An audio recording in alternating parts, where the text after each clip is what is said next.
Hey guys, welcome back to Scentscape. And today I have a head-to-head for you between Sapil Dapper and Paco Rabanne 1 million Eau de Toilette. Now, these two, I've had them for quite some time. And what I did is I did wear them this week. I spent 3 days wearing them this week just to see which one lasts longer, which one has better projection, and which one I clearly like the best out of both of them. Now, as far as what I did is on day one, I wore Sapil Dapper and I pretty much went about my whole day. I did not respray because I wanted to see what kind of projection I was getting from it, what kind of longevity, and how long it lasted on me. And on day two, pretty much I had almost an identical day. I wore Paco Rabanne 1 million Eau de Toilette, and I pretty much did the same thing, did not respray, tried it out and everything, wrote down my notes and all that. And then on day three, I wore both of them. What I did is I wore Sapil Dapper on the left arm and Paco Rabanne 1 million on the right arm. I did not spray in the back of my hand. Well, actually, I did spray the front of my hand right around my wrist because I was looking at it like this: is if I'm going to be washing my hands throughout the day, I want to see how they pretty much last and everything with soap, water, and everything affecting them.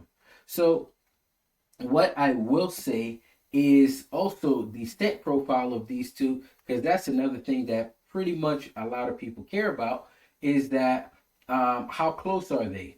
And I will say, to me, I would say that Sapil did a wonderful job cloning Paco Rabanne 1 million. This is pretty much a one-to-one clone of Paco Rabanne 1 million.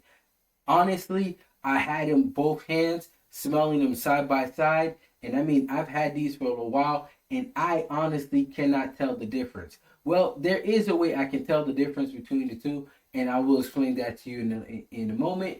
But as far as the scent profile, no, I can't tell the difference as far as scent profile. Now, the only difference between the two is this is an eau de toilette and this is an eau de parfum. And the difference is this one is a little bit stronger as far as projecting than the Paco Rabanne 1 million. So the Sapil does project much better. It is a little bit stronger. It's not crazy difference, but it is a little bit stronger than the Paco Rabanne 1 million.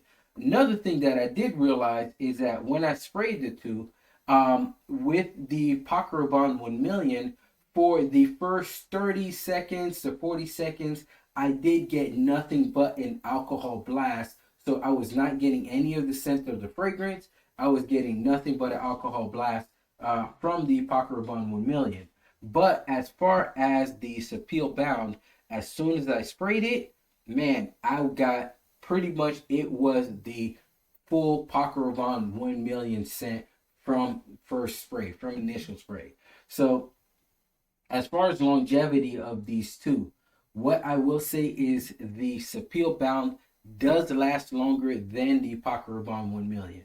Now, it's not a crazy amount because as far as projection wise, they were pretty close. It was probably about a 30 to 40 minute difference that I got a little bit longer projection on the Sapil Dapper.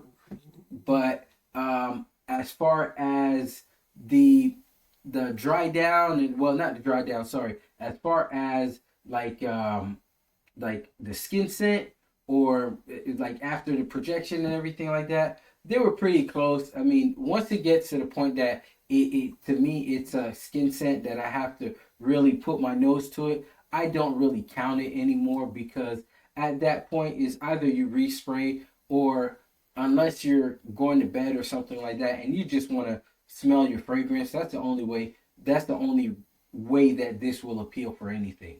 So as far as for that, yes, the Dapper did last a little bit longer than the Paco Rabanne 1 million, but as far as projection, they were pretty close, pretty identical.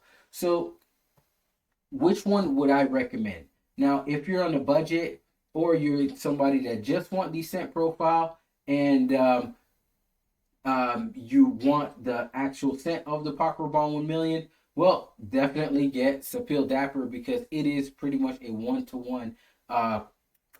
one to one of Paco Rabanne 1 million. Now, if you have to have the OG, like pretty much I had to have the OG and everything like that, so I bought this one. Yes, then at that point, yes, do get the Paco Rabanne 1 million, and that way you have the original bottle. And one thing I will say is, I always, even though I do buy clones, but I do buy also the original bottles from the house, because the thing about it is, guys, they spend a lot of money making these fragrances. It is much cheaper to be able to copy something than to create something. So that's why these cost so much more, because they spent a lot of time, a lot of money, and a lot of research to be able to make these fragrances. And that's the reason why they cost so much compared to just taking somebody else's fragrance and just copying it, which is what Sapil did and all that. So